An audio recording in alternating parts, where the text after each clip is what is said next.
setembre va desaparèixer el monument de la Falla Corona. Estava justament així.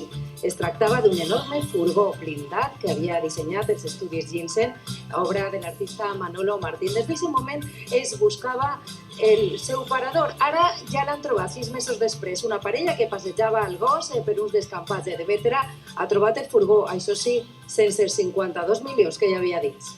Sara, fallera major, quina alegria que ha aparegut ja el furgó. Sí, estem tots supercontents i després d'estar buscant-lo tota la comissió, inclús gent de fora que ens venia a veure i tot, estem supercontents. Ara el té la policia, diguem-ne, quins són els següents passos? Què vos diuen? Ara la policia està fent el seu paper, investigar, agafant empentes i a veure què ha passat amb aquests diners i el camió, qui el va agafar. Clar, perquè recordem, el camió estava ple de diners, 52 milions d'euros en bitllets de 100 euros i ha aparegut 8, i això és important saber on estan els diners. Sí, la veritat que és superimportant, perquè llavors tu en aquests diners tot el que podem fer.